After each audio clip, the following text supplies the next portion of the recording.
just finished watching the episode of Day 18 Big Boss Season 7. ഇന്നത്തെ live telecast എനിക്ക് full കാണാൻ പറ്റിയിട്ടില്ല.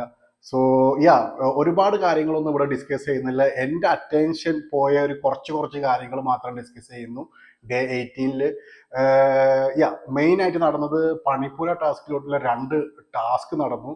അത് കഴിഞ്ഞിട്ട് ഒരിടത്ത് എന്നൊരു ഇതിൽ ശൈത്യയുടെ ടോക്ക്, അതിനെ തുടർന്നുണ്ടായിട്ടുള്ള വലിയൊരു ഫൈറ്റ്, ഡിബേറ്റ്, അങ്ങനത്തെ കുറച്ച് കാര്യങ്ങൾ. ഓൾസോ ഡേ 18 സ്റ്റാർട്ടഡ് വിത്ത് ഒരു ചെറിയൊരു ഫണ്ണി വേയില് ഒരു set of team contestants gas കഴിഞ്ഞിട്ടുണ്ട്. അപ്പോൾ അതിന് വേണ്ടിയിട്ട് ഒരു സമരം, പിന്നെ അത് ടെലികാസ്റ്റ് ചെയ്യാൻ ഒരു ന്യൂസ് വായിക്കുന്ന ഒരാളായിട്ട് ബിന്നി, അതിൻ്റെ വീഡിയോ എടുക്കാൻ വേണ്ടിയിട്ട് അക്ബർ, അങ്ങനെ ഒരു വളരെ ഒരു ഫണ്ണി വേയിലാണ് ഇന്നത്തെ ഡേ 18 തുടങ്ങിയത്. പിന്നെ നേരെ പോയി കഴിഞ്ഞത് പണിപ്പുര എൻട്രിയിലോട്ടുള്ള ടാസ്ക് ആയിരുന്നു. BB ഡിബേറ്റ് ആയിരുന്നു നടന്നത്. BB ഡിബേറ്റിൽ എല്ലാ കണ്ടസ്റ്റൻസും അങ്ങോട്ടും ഇങ്ങോട്ടും ഒരു ടോപ്പിക് കൊടുത്തിട്ട് അതിനെക്കുറിച്ച് ഡിബേറ്റ് ചെയ്ത് who talks related to that topic അവർ ജയിക്കും. അവർക്ക് എന്നിട്ട് പോയിന്റ് കിട്ടും. എന്നിട്ട് ഇതിൽ ഇന്നലെ നടന്ന മറ്റേ ഗഡ്സ് ഇല്ല ഷോയിലും പിന്നെ എന്താണ് 2 ടാസ്ക് ഇന്നലെ നടന്നിട്ടുണ്ടായിരുന്നു. അതിൽ വിജയിച്ച ആൾക്കാരെ മെയിനായിട്ട് ജഡ്ജസ് ആയിട്ട് സെലക്ട് ചെയ്തു. ബാക്കി എല്ലാവരും ഈ ഒരു ടാസ്കിൽ പാർട്ടിസിപ്പേറ്റ് ചെയ്യാൻ പോയി. സോ ഫസ്റ്റ് വന്നത് കലാഭവൻ ഷാരിക വേഴ്സസ് നൂറ, സെക്കൻഡ് വന്നത് Shaithya versus Nevin, third Abhilash Usha Akbar, fourth Oneal versus Sharika KB, പിന്നെ നടന്നത് ബിന്നി വേഴ്സസ് രേണു സുധി, പിന്നെ അനുമോൾ വേഴ്സസ് റെന ഫാത്തിമ, ലാസ്റ്റ് വന്നത് അപ്പാനി ശരത് വേഴ്സസ് ഷാനവാസ്. സോ ഇതിലത്തെ വിന്നേഴ്സ് ആൻഡ് ടോപ്പിക് എന്താന്ന് പറഞ്ഞു കഴിഞ്ഞാൽ ആദ്യത്തെ Kalabhavan Sharika versus Noora hot seat related topic ആയിരുന്നു. അവരെ ഈ ബിഗ് ബോസിൽ അവർ നേരിട്ട ഒരു സംഭവം തന്നെ ടോപ്പിക് കൊടുത്തത്. ഫസ്റ്റത്തെ റൗണ്ടിൽ ജയിച്ചത് കലാഭവൻ ഷാരിക, സെക്കൻഡ് റൗണ്ടിൽ ജയിച്ചത് നെവിൻ്റെ ടോക്ക് വാസ് ടു ഗുഡ്. ഹൗസിൽ കണ്ടിന്യൂ ചെയ്യാൻ കൂടുതൽ ക്വാളിഫൈഡ് ആയിട്ടുള്ള ആരുള്ളതാണ്, അതിന് വേണ്ടിയിട്ട് ഡിബേറ്റ് ചെയ്തിട്ടുള്ള ടോക്കായിരുന്നു. Nevin did well. പിന്നെ ഗ്രൂപ്പ് ഗെയിമിനെ കുറിച്ചിട്ടൊരു ഡിബേറ്റ്, അത് ചെയ്തത് അബി വേഴ്സസ് അക്ബർ, അതിൽ ജയിച്ചത് അക്ബർ ആണ്. പിന്നെ ഡെഡ് സോണിൽ ഏറ്റവും കൂടുതൽ ക്വാളിഫൈഡ് ആയിട്ട്, അതായത് തിരിച്ചു വരേണ്ടത് ആരായിരുന്നു, അതിന് വേണ്ടിയിട്ടുള്ള ഡിബേറ്റ്, അതിൽ ജയിച്ചത് ഒനിയൽ ആയിരുന്നു. പിന്നെ ഹൈജീൻ, പിന്നെ സിറ്റുവേഷൻ അനുസരിച്ചിട്ട് അങ്ങോട്ടും ഇങ്ങോട്ടും മാറ്റണോ, അതിൽ ബിന്നി വേഴ്സസ് രേണു സുധി. ആദ്യമായിട്ട് രേണു ഒന്ന് സംസാരിക്കണ കണ്ടു, അത്യാവശ്യം നല്ല പവർ എനർജറ്റിക്കല്, ആൻഡ് രേണു അതിൽ ജയിച്ചു. പിന്നെ ഏജ് ലൈഫ് എക്സ്പീരിയൻസ് റിലേറ്റഡിൽ അനുമോൾ വേഴ്സസ് റെന ഫാത്തിമ ജയിച്ചു. That's a good thing. Age base ചെയ്തിട്ടുള്ള റെസ്പെക്ട് കൊടുത്താൽ തിരിച്ചു കിട്ടണം, അല്ലെങ്കിൽ കിട്ടുമ്പോൾ തിരിച്ചു കൊടുക്കുന്ന സാധനമാണ് റെസ്പെക്ട്. അല്ലാണ്ട് ഏജ് വെച്ചിട്ട് റെസ്പെക്ട് ചെയ്യേണ്ടതാണ് റെന ഫാത്തിമ പറഞ്ഞത്. പിന്നെ ലാസ്റ്റ് ഫ്രണ്ട്സിനെ സെൽഫ് ഇതിന് വേണ്ടിയിട്ട് യൂസ് ചെയ്തത്, അതിനെ ബേസ് ചെയ്തിട്ട് ഷാനവാസ്, അപ്പാനി ശരത്, അതിൽ അപ്പാനി ശരത് ജയിച്ചു. അത് കഴിഞ്ഞ് നേരെ ഒരു ചെറിയൊരു ബോഡി ഷേമിങ് കാര്യങ്ങളൊക്കെ നടന്നു. അതായത് ആരാ പറഞ്ഞത്, ആദില അക്ബർ, അതായത് ഒനിയലിന്റെ ഫാറ്റിനെ കുറിച്ചിട്ട് ചെറിയൊരു ബോഡി ഷേമിങ് നടത്തുന്നുണ്ട്. ഇവർക്ക് ഇമാതിരി കാര്യങ്ങളൊക്കെ ഡിസ്കസ് ചെയ്യാണ്ട് വളരെ രസകരമായിട്ടുള്ളൊരു കാര്യങ്ങളും പാട്ടുകളൊക്കെ ആയിട്ട് മുന്നോട്ട് പോയിക്കൂടെ. ലൈക്ക് മറ്റുള്ളവരെ തടിയും കളറും അതിനെക്കുറിച്ചൊക്കെ ഡിസ്കഷൻ ആക്ച്വലി നിർത്തണം. ഇത് കണ്ടിട്ട് ഒരുപാട് യങ് ജനറേഷൻ വളർന്നു, അവരും ഇത് തന്നെയല്ലേ പഠിക്കുന്നത്. സോ ബോഡി ഷേമിങ് എന്നൊരു സംഭവം വളരെ ഹേർട്ടിങ് ആയിട്ടുള്ള കാര്യമാണ്. അത് ഈ ഇത്രയും വലിയൊരു റിയാലിറ്റി ഷോയിൽ അത് ചെയ്യുമ്പോൾ it really hertz many people actually. ഇനി അടുത്ത പണിപ്പുരയ്ക്കുള്ള ഫൈനൽ ടാസ്ക്, അത് ഭൂമി കയ്യേറ്റം. 2 ടീമായിട്ട് തിരിച്ചിട്ട് ഒരു പ്ലോട്ട് ഉണ്ടാവും, അവിടെ മാക്സിമം ഫ്ലാഗ് പ്ലാന്റ് ചെയ്യുക. Team A versus team B. അതിന് yellow colour and pink colour ഉണ്ട്. ഇതിൽ വിൻ ചെയ്തത് ടീം B ആയിരുന്നു. But the game task was so stupid actually. വൻ തോൽവി കാണാം.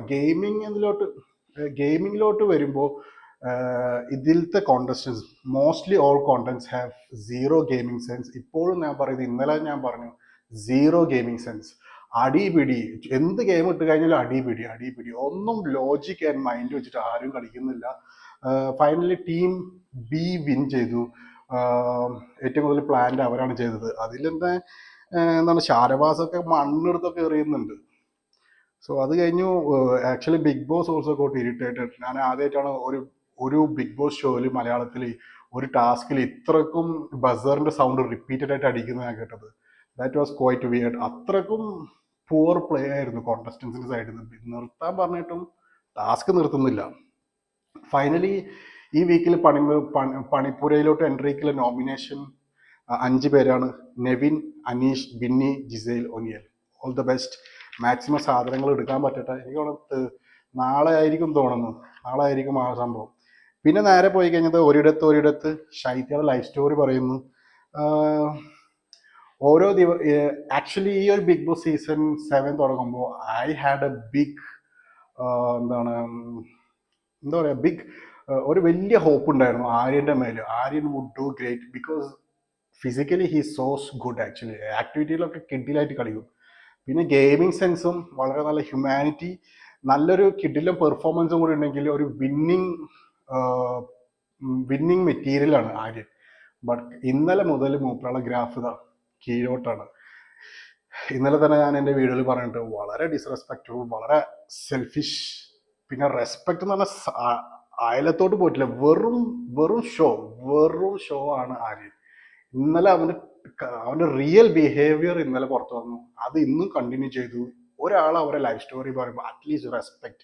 ചിറി വന്നാൽ അത് ഉള്ളിലിടുക്കി അവർ പറയുന്നത് കേട്ടിട്ട് അവിടെ ഇരിക്കണം. അല്ലാണ്ട് അത് കളിയാക്കി ചിരിച്ചിട്ട് എന്നിട്ട് അതിനെ ഡീവിയേറ്റ് ചെയ്ത് മൂപ്പർക്ക് വയ്യ, ബോഡി പെയിനാന്ന് പറഞ്ഞിട്ട് ആര്യൻ സ്റ്റാർട്ടഡ് ലാഫിങ്. അത് കണ്ടിട്ട് റെന ഫാത്തിമ ചിരിച്ചു, കലാപശാരിക ചിരിച്ചു.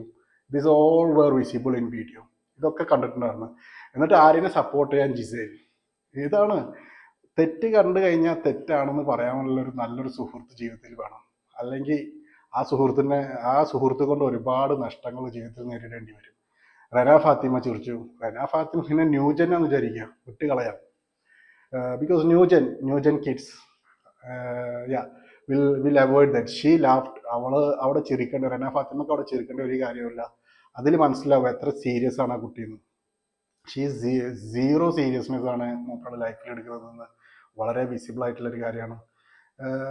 Gizele was supporting. Appani, Sarath, Akbar ഇവരൊക്കെ ആര്യൻ്റെ കൂടെയാണ്. It's quite weird and disappointing to see Giselle supporting Aryan. Giselle ഇവിടെ ഫേക്ക് ആയിട്ട് തന്നെ കളിച്ചത്. ജിസേലിൻ്റെ ഒരു ഫേക്ക് ഫേസ് ഉണ്ടെന്ന് ഇന്നത്തോടെ തെളിഞ്ഞിരിക്കുന്നു. ആര്യൻ ചേർക്കുന്നത് ജിസേൽ കണ്ടിരിക്കുന്നു. Still she was supporting Gizele. ആ ഒരു ബെഡിൽ നിന്ന് അപ്പാനി ശരത്തും ആര്യനും വാസ് ടോക്കിംഗ്. അതും ശൈത്യയുടെ ഡിസ്കഷനിൽ ബേസ് ചെയ്തിട്ട് അവർ തമ്മിൽ ചിരിക്കുന്നുണ്ട്. സോ ഇതാണ് ആര്യൻ്റെ ഗ്രാഫ്. ഇവിടെ നിന്ന് ഇപ്പോൾ അടിയിലോട്ടാണ്. ഇനി ഇറ്റ്സ് ക്വൈറ്റ് തിരിച്ചു വരാം. But I don't know how Aryan will come back. But Aryan is very selfish. Humanity എന്ന് പറഞ്ഞ സാധനമല്ല. മൂപ്പറാൾ ഫുൾ ഷോ ആണ്. മൂപ്പറാൾ റിയൽ അല്ല. മൂപ്പറാൾ എന്ന് പറഞ്ഞു കഴിഞ്ഞാൽ Aryan is so fake in this show, so fake. ഇതുവരെ വളരെ നല്ല പിള്ള ചമഞ്ഞിട്ട് ഇപ്പോൾ റിയൽ ആയിട്ടുള്ള ക്യാരക്ടർ വന്നു. That is Aryan. വളരെ ചീപ്പായിട്ടുള്ള ആളാണ് ആര്യൻ. അത്ര എനിക്ക് പറയാനുള്ളൂ. എന്തായാലും ഒരുപാട് നല്ല എപ്പിസോഡുകൾ വരട്ടെ. Waiting for day 19. ശുഭരാത്രി. Good night.